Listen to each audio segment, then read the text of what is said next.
Después del mejor libro está el mío, ¿eh? Así que lo vamos a poner aquí para que lo vean todos. Mi nuevo libro, Viaje a la libertad económica, que se acaba de publicar y que está disponible en todas las buenas librerías y en las malas también.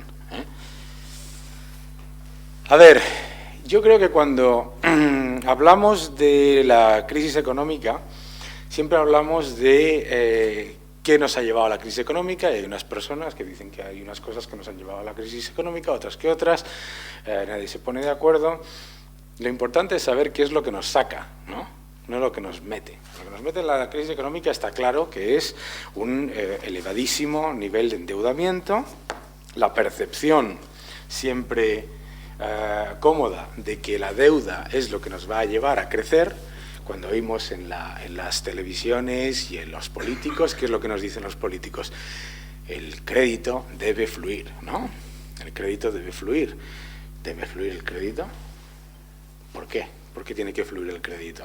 Tenemos una deuda que es prácticamente 3 veces el Producto Interior Bruto de nuestro país, ¿no? Entonces, ¿es la solución el crédito en sí?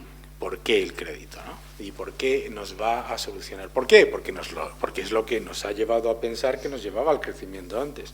Sin embargo, en mi anterior libro, que también está disponible en todas las buenas librerías y en las malas, comentaba que el crecimiento de los países de la eurozona, si quitamos el efecto del endeudamiento, ha sido prácticamente cero en la época en la que nos creíamos los grandes milagros económicos, ¿no? Y eso es importante entenderlo, porque claro, la gente escucha: Estados Unidos está creciendo, Japón está creciendo, lo que tenemos que hacer es lo que hacen esas economías. Lo que tenemos que hacer son las soluciones mágicas, es aumentar la masa monetaria y generar un nivel de ¿qué? De percepción de riqueza, ¿no? Hay un chiste entre economistas que dice que Paul Krugman, el premio Nobel de Economía y neo-keynesiano fervoroso, va a una pizzería y entonces pide una pizza y el camarero le dice: señor Krugman, ¿cómo quiere que se la divida? ¿En 6 o en 8 partes? Y dice: divídamela en 8 que tengo mucha hambre, ¿no? La pizza es la misma. Dividir algo muchas veces no genera crecimiento. Aumentar la masa monetaria un 40%, como está haciendo Japón, para crecer un 2%, no es crecer. Y además hay una cosa que es interesante sobre lo que comentaba Mario hace un minuto, que decía: toda esta deuda, ¿cómo se paga? Y claro, pues la gente dice, pues aquí hay, ante una crisis de deuda, pues hay 3 soluciones, ¿no? La primera, obviamente, es no pagarla. La segunda es crear inflación. Y al haber inflación, el principal de esa deuda, pues vale menos, y entonces la vamos repagando con esa pequeña inflación. ¿Se me ve? Se me oye, es lo peor. Que habla el micro. No, porque entonces se me graba. La cosa es que no se me grabe. ¿Qué es lo que ocurre? Entonces, se nos dice, primero, a ver, ¿qué es lo que tenemos que hacer? Tenemos, primero, posibilidad, no pagarla, ¿no? Segunda posibilidad, crear inflación. Creemos inflación, baja la deuda, se va generando un poco de crecimiento, todo va fenomenal, no sé cuántos. Tercera opción, vamos a imprimir dinero. Imprimamos dinero, entonces la deuda vale menos, y al imprimir dinero, pues entonces vamos reduciendo esa deuda mientras vamos solucionando los problemas estructurales de la economía. Obviamente, la otra solución mágica es reducir los tipos de interés. Reduzcamos los tipos de interés, el coste de la deuda es menos, ¿no? Joseph Stiglitz, premio Nobel de Economía también, dice: no importa el volumen de la deuda, lo que importa es el coste, y mientras el coste sea bajo, endeudarse no es un problema. Empecemos por ahí. ¿Es un problema que aunque el coste sea bajo? Japón se endeuda al 0,8%, tiene un 220% de deuda sobre PIB y su deuda son 24 veces los ingresos fiscales del país. La deuda de Japón, si lo ponen en ceros, no se puede poner en esta pizarra, porque son 15 ceros en yenes, ¿no? Entonces, ¿qué es lo que ocurre? Pues que bajas el coste y lo que ocurre es que se genera un incentivo perverso, que es que se endeuda uno más. Estados Unidos, ¿qué hace? Levanta el techo de deuda y ¿qué es lo que ocurre? ¿Qué es lo que ocurre inmediatamente después de que se levante el techo de deuda? Que aumenta la deuda. ¿Y qué es lo que pasa inmediatamente después de que se levante el techo de deuda? Que el próximo techo de deuda no solamente ocurre antes, sino que ocurre más virulentamente. Entre marzo y junio de este año, Estados Unidos gastó más que en el periodo equivalente de los 9 meses anteriores del techo de que se levantase el techo de deuda. Primero, entonces, ¿qué ocurre? Bajas el coste de la deuda y no baja la deuda porque se genera el incentivo perverso para continuar gastando.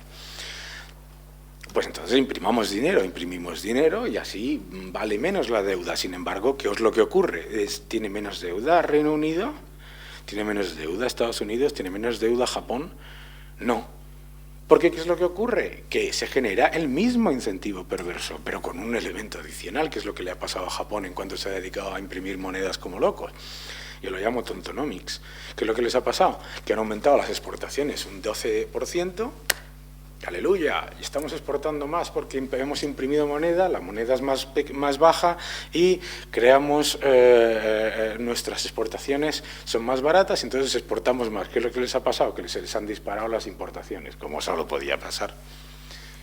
Entonces, ¿qué es lo que ocurre? Se disparan las importaciones, lo que yo pago me cuesta mucho más, porque mi moneda es mucho más débil, y lo que exporto vale menos. Entonces, ¿qué es lo que ocurre? El déficit comercial se me dispara y otra vez nos endeudamos más.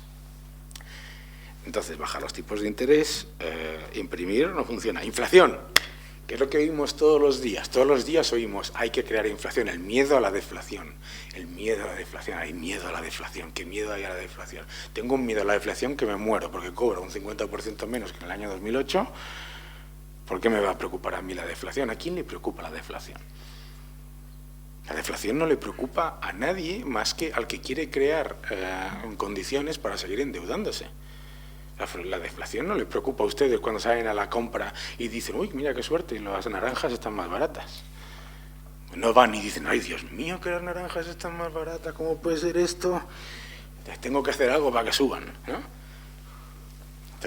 Entonces, el problema de crear inflación es el mismo que nos ha ocurrido, yo vivo en el Reino Unido, cuando nuestro amigo Gordon Brown dijo, no pasa nada, nos podemos endeudar porque tenemos una inflación del 4% y eso crea crecimiento. ¿Qué pasa? Que ni crecimos y lo que ocurrió fue que lo que pagamos cuesta más y generamos un déficit que llegó a ser del 9% anual, ¿no? Entonces, ni imprimir, ni crear inflación, ni bajar tipos de interés reducen la deuda. Y eso es muy importante, que la gente se lo repita una y otra vez, y además no hace falta que se lo repitan, es que mire los números, porque que el 100% de las ocasiones no ocurre. Entonces, digamos, pues entonces no se paga. ¿Pero qué es lo que ocurre? Si no se paga, pues ¿qué es lo que ocurre? Pues dijimos, oye, hay que hacer quitas de la deuda, ¿y qué es lo que pasó con Grecia? Se hizo un 75% de quita de la deuda, ¿y de qué es lo que ha pasado? En 12 meses más o menos tenía el mismo endeudamiento que antes de la quita. Que se queda el mismo incentivo perverso. Entonces, cuando estamos hablando de soluciones mágicas, tenemos que tener en cuenta que como los trucos de, no sé si conocéis a Siegfried and Roy, ¿no?, que hacen en el Hotel Mirage de Las Vegas, hacen unos trucos de magia fantásticos con un elefante, con un tigre, una cosa tremenda. Bueno, uno de ellos casi se lo come, pero con unos animales allí tremendos, ¿no?, y desaparece el elefante allí delante de ti. Y claro, pues ¿qué es lo que ocurre? Que no desaparece el elefante está allí en el escenario, ¿no? Lo que pasa es que hay unos trucos, hay unos espejos y una serie de cosas. Y eso es lo que ocurre es que no se soluciona nada. La única manera de solucionar las cosas es como no se quieren hacer, que es gastando menos y reduciendo los problemas estructurales de la economía. Y los problemas estructurales de la economía no son que el déficit es un X% o un B o un Y% del Producto Interior Bruto. Los problemas de la economía es que se gasta un 25% más de lo que se ingresa. Y eso es lo que importa.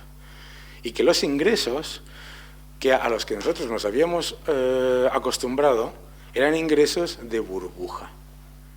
Y los ingresos de burbuja, cuando se pinchan, crean dos efectos. Primero, el efecto de ruptura de la burbuja y segundo, el efecto shock, el shock depresivo que tienen todos ustedes en España. Y todos los que cada vez que vengo aquí que entra una tristeza porque a la gente le ha venido de repente. Primero, ¿qué es lo que ocurre? Lo primero que pasa es que nos dicen, la culpa es de los americanos. Bueno, entonces, como la culpa es de los americanos, yo sigo al fango. Segundo, la culpa es de Merkel, vaya, como la culpa es de Merkel, yo sigo. Tercero, la culpa es, también fue de los británicos, la culpa es de los británicos, la culpa siempre es de algún extranjero. Hasta que un día decimos, bueno, la culpa es nuestra. Lo que pasa es que nos pilla 5 años después. Y eso es lo que ha pasado en España. Lo que ha pasado en España es que hemos tenido un shock de euforia. Fíjate qué curioso, el otro día estaba con Miguel Ángel Revique en un programa de televisión y decía, en el año 2007 éramos ricos y ahora somos pobres. ¿Qué es lo que ha cambiado? Que no éramos ricos. Y decía Miguel Ángel, que es que no éramos ricos. No me interrumpas, decía. No me interrumpas, que tengo un mensaje que dar. Claro, el mensaje que él quiere dar es que la anomalía es el 2013, no que la anomalía era el 2007, ¿no? Sin embargo, eso es lo que ocurría en España, ¿no? Lo que ocurría en España es que hubo una expansión de crédito superior a la de China y la de Tailandia juntas.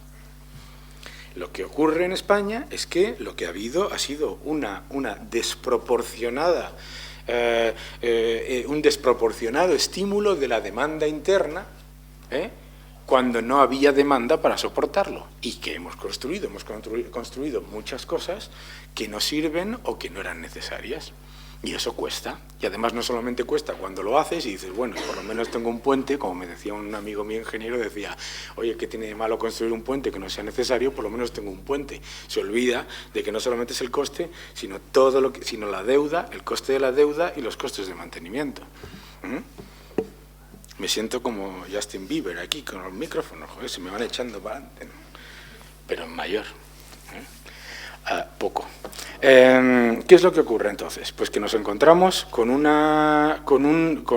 algo que es muy difícil de entender para la gente, para los fans de lo que es el crecimiento por el crecimiento, que es la sobrecapacidad. Y cuando yo voy a presentar este libro magnífico, el anterior, por las ciudades de España, es impresionante que en España se siga vendiendo como solución estimular la demanda interna cuando vas por las ciudades de España y vas viendo esos ejemplos de uno detrás de otro de monumentos al despilfarro. Aeropuertos que parecen la estrella de la muerte, que va a aparecer Darth Vader en cualquier momento por allí con los Stormtroopers, fuentes que cuestan más que los ingresos fiscales de un pueblo, un polideportivo enfrente de otro, un hospital al lado del otro, un parking más otro al lado de un campus en una universidad donde el 99% de los universitarios viven a menos de 3 kilómetros de la universidad. ¿Qué es lo que ocurre? Esa sobrecapacidad cuesta. Y entonces, luego, cuando viene el shock de pérdida de los ingresos fiscales de burbuja, es decir, el propio Pedro Solbes lo decía en su libro, ¿por qué no se para una burbuja inmobiliaria? ¿Por qué la Reserva Federal, el Reino Unido, cuando hay una burbuja inmobiliaria, hacen todo lo posible porque usted no piense que hay una burbuja inmobiliaria? Y el gobierno español. Porque no existe ningún sector productivo que genere un chute de ingresos fiscales más importante que una burbuja inmobiliaria. No existe. No existe. Por un 1% de Producto Interior Bruto que se genera con una burbuja inmobiliaria, se crean 1,3 de ingresos fiscales. Eso no existe. No hay nada, ni encontrar petróleo en Estados Unidos, que es lo que ha pasado, que genera 0,8 sobre un 1% de PIB. No existe un aumento de ingresos fiscales similar a una burbuja inmobiliaria y, por lo tanto, el incentivo perverso que tienen los gobiernos y que tienen los estados es generar burbujas inmobiliarias. Y siempre lo tendrán, y las volverán a intentar crear, y las volverán a intentar crear, y las volverán a intentar crear, porque es lo único que genera ingresos fiscales agresivos. En Inglaterra, 25.000 millones más este año de libras de ingresos fiscales, comparado con cualquier otra actividad productiva. El problema, entonces, es, una vez que nosotros ya hemos pasado por eso, ya tenemos el shock y ya tenemos un 80% de propietarios en el país, pues es que nos va a costar mucho crear otra burbuja inmobiliaria, aunque quisiéramos. Y sobre todo, pues si yo veo aquí mucha gente joven, les digo, ¿cómo vais en esto de compraros otra casa? O si no tenéis una de compraros la primera, pues me dicen, oye, ni muerto, ni muerto. Entonces, la solución no va a venir ni por crear una burbuja inmobiliaria, ni va a venir por estimular la demanda interna, porque al que se le ocurra hacer otro aeropuerto en este país, o bueno, van a hacer otro AVE ahora, Barcelona-París, le auguro un éxito de estos tremendos. Pero bueno, da igual, o sea, ya no se puede hacer una burbuja de obra civil que suponga prácticamente el 6% del Producto Interior Bruto, como pasó. Entonces, los ingresos fiscales no van a venir por estimular la demanda interna, los ingresos fiscales no van a venir por una burbuja inmobiliaria, entonces habrá que pensar en los gastos. Y nos tenemos que plantear en algún momento en este país, todos los partidos políticos a los que votáis y todos los que no votáis, nos tenemos que plantear que este país jamás ha ingresado más del 41% del Producto Interior Bruto y que gasta estructuralmente 7 puntos porcentuales más. Y eso, que dicen, bueno, hombre, un 7%, eso son 75.000 millones todos los años. Y claro, eso es lo que lleva a que empieces, hay margen, en el año 2007, en el año 2008, la deuda es un 40% sobre PIB, tenemos capacidad de gasto, en 5 años ya no hay capacidad de gasto. En 5 años se te va, gone, como en el episodio de South Park. Entonces, esa enorme burbuja de deuda, lo que yo cuento en este libro, es que el proceso de endeudamiento y de decir, no hay que preocuparse por la deuda porque lo que hay que intentar es crecer, el que nos lo está vendiendo porque esto no es una carrera a ver quién gana, es una carrera a ver quién pierde. ¿Cuáles son los países emergentes hoy en día? Cualquiera de los que tengamos más de 40 años aquí sabe que son exactamente los mismos que eran los países emergentes cuando nosotros teníamos 20 años. Y los que tengan más de 50 años cuando tenían 20 años también. Y alguno que veo que tiene un poquito más, que es un poquito más season, son exactamente los mismos que cuando tenían 20 años. Los países emergentes no emergen. ¿Y por qué no emergen? Porque se meten en la espiral de deuda, el Fondo Monetario nos recomienda estimular la demanda interna, hay margen, hay que tomar deuda, shock. ¿Y qué es lo que ocurre? Los países que atraen capital, Estados Unidos, Reino Unido y Japón, siempre quedan como activo de menor riesgo. Entonces, siempre ganan de que pierdan los demás. Y eso es lo que tenemos que entender. Y cuando entendamos que estamos en una carrera a ver quién pierde primero, no a ver quién gana, entenderemos que este es un juego de atracción y detracción de capital. Y en el momento en el que entendamos que el mundo es un triángulo, y es un triángulo en el que hay países que pierden capital y países que atraen capital, y que nosotros no tenemos esa capacidad de atracción de capital cuando tenemos el nivel de dependencia externa en nuestro endeudamiento, lo que tenemos que saber es que lo que nos va a generar el crecimiento, la prosperidad y las oportunidades en el futuro va a ser lo que nos creó el crecimiento, la oportunidad y la prosperidad en el pasado, que fue el ahorro y el consumo. No el gasto y la deuda, jamás ha sido en este país, nunca, nunca. Y considerar que la historia es el año 2007 es el error que nos puede llevar a meternos todavía más en algo en lo que además nos van a recibir con los brazos abiertos, que es esa carrera a ver quién pierde primero. Entonces, desde ese punto de vista, lo que está haciendo España ahora mismo, por obligación, mal, lento, con todas las críticas que podamos hacer, etcétera, ay, que nos obliga Merkel, malvada Merkel, los alemanes. Hoy me estaba diciendo uno, los datos de Francia son atroces y los datos de Alemania son mejores de lo esperado, pero lo que tenemos que hacer es copiar el modelo francés. Y digo, pues no sé, no entiendo yo esto. Esto de copiar al que suspende en la clase todavía no lo he entendido.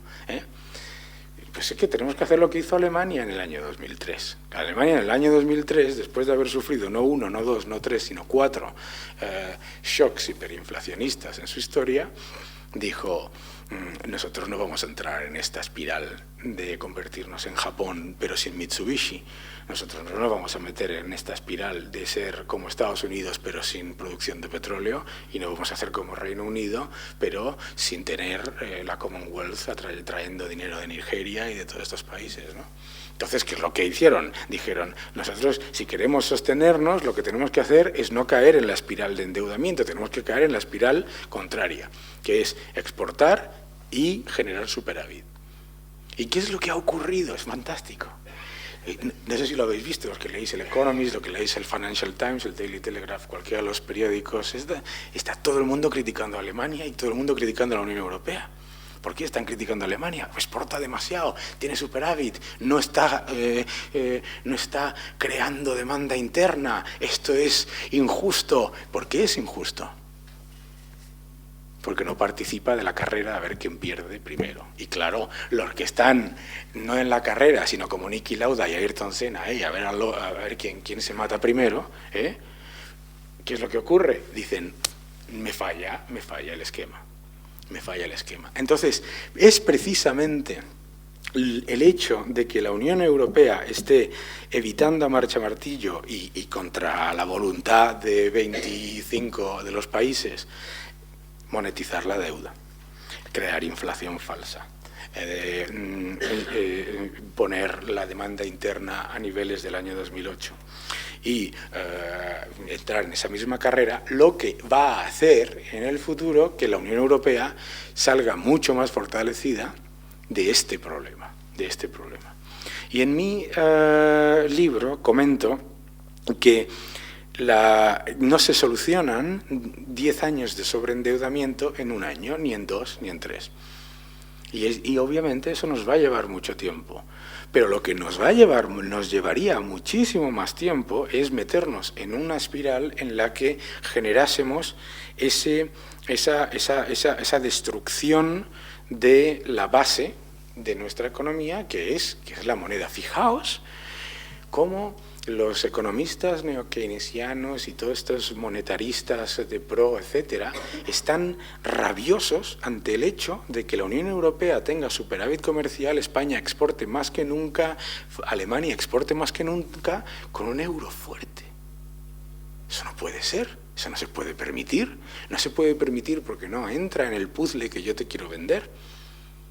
No se puede permitir y se tiene que criticar a marchamartillo en todos los medios de comunicación una y otra vez, decir que es insostenible y todo eso, porque rompe todos los esquemas. Rompe todos los esquemas el hecho de que las economías estén exportando mucho más con una moneda fuerte, cuando lo que nos quieren vender como modelo social es Japón, que exporta más, pero importa muchísimo más.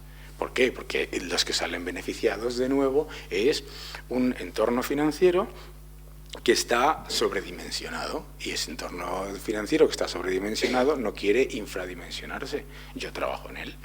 ¿Cómo va a querer perder la fiesta si esto es una fiesta?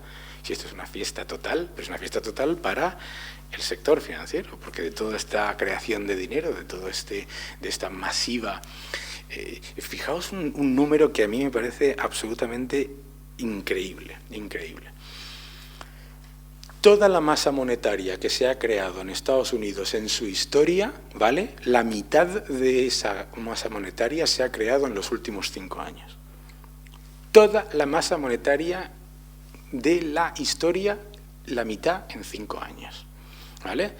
Japón va camino de crear más masa monetaria en el año 2020, entre el año 2013 y el año 2020, que en toda su historia de los anteriores 200 años. Eso es una salvajada. Eso es una salvajada. Y claro, pues en todo este entorno nos dicen, no se preocupen, ustedes tomen riesgo porque aquí están los bancos centrales para salvarles. El otro día decía Christine Lagarde, los bancos centrales son los, ¿qué decía?, los héroes de esta crisis, que es como decir, los virus son los grandes benefactores de los hospitales, porque gracias a ellos los médicos siguen teniendo trabajo. O sea, un banco central que expande la masa monetaria en la cantidad equivalente a que cada ciudadano de la Tierra se saque del bolsillo $1.500 y crea, si es que lo crea el Banco Central, un 1% de crecimiento, es una monstruosidad. Y esto se estudiará en el futuro. Y dijeron, se volvieron locos como se volvieron los franceses con los assignats, como se volvieron los alemanes en la República de Weimar. Y entonces nos tienen que poner una y otra vez, pero no hay inflación. Pero no hay inflación, por lo tanto se puede seguir haciendo. ¿Pero cómo va a haber inflación?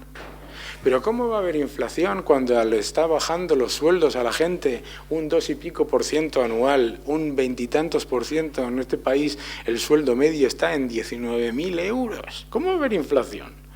Y encima te están subiendo los impuestos, porque claro, nos olvidamos de que la política monetaria está añadida a una política represiva fiscal.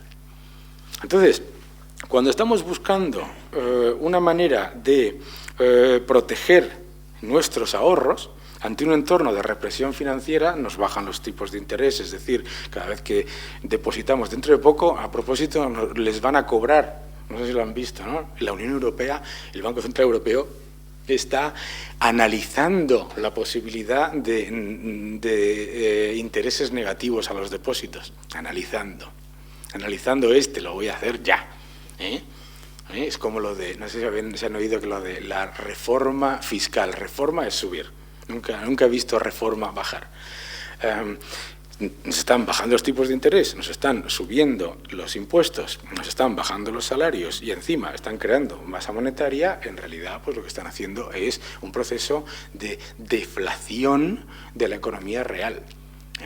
Y la única manera de protegerse en ese entorno es buscar aquellos activos que no están sujetos a shocks deflacionistas, porque ese es el problema que nos tenemos que plantear. No estamos hablando de hiperinflación, señores, ustedes no van a ver hiperinflación. La razón por la que no van a ver hiperinflación es porque les van a quitar el dinero del bolsillo. Es que es muy distinto crear hiperinflación, primero confiscándole los bienes a la Iglesia, luego a los judíos y luego a no sé quién, para crear dinero y subir los precios del pan y del agua, a crear masa monetaria para sacárselo de sus bolsillos y dárselo a un Estado endeudado y a un proceso de fagocitación de la economía real por parte de la economía burocrática. Entonces, lo que tenemos que entender es que no tenemos que protegernos contra la hiperinflación, nos tenemos que proteger contra la deflación de la renta disponible. Y la única manera de hacerlo es con una combinación de activos físicos que protejan de esa destrucción de la moneda, a la vez que se buscan a muy corto plazo, porque los shocks, tanto de euforia como el que estamos viviendo ahora bursátil, como de depresión, como el que viviremos dentro de poco, duran muy poco.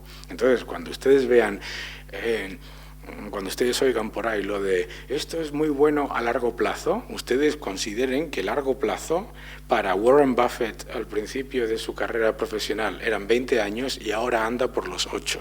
Para que se hagan una idea de lo que el largo plazo, y ese es un inversor value y no sé qué, Ténganse cuenta que los ciclos económicos a los que lleva este proceso de endeudamiento son procesos de euforia cada vez más rápidos y más cortos y procesos de depresión cada vez más rápidos y también más cortos, siempre intervenidos. Entonces, lo que yo recomiendo a todo el mundo es que no se deje engañar por esto es a largo plazo, es una buena compañía, los fundamentales no han cambiado, paga buen dividendo y todas esas cosas que les cuentan todos los días por la televisión y por la radio y todo eso, porque eso son tonterías. Y sobre todo son tonterías porque es absolutamente imposible protegerse con grandes valores de un entorno como ese. Y ustedes mismos se acordarán del año 2007-2008 cuando decían la mejor manera de protegerse en el año 2008 era no estar. Los que estábamos long short, los que estábamos long, los que estábamos short, los que estábamos todo. La mejor manera de protegerse es no estar. No es cierto que exista activos que te protejan en un entorno de ese tipo cuando se genera ese tipo de shocks. Y cuando busquen la manera de invertir, la mejor manera de invertir es la prudencia, es decir, no pensar en lo que vas a ganar, sino en lo que puedes perder. Muchas gracias.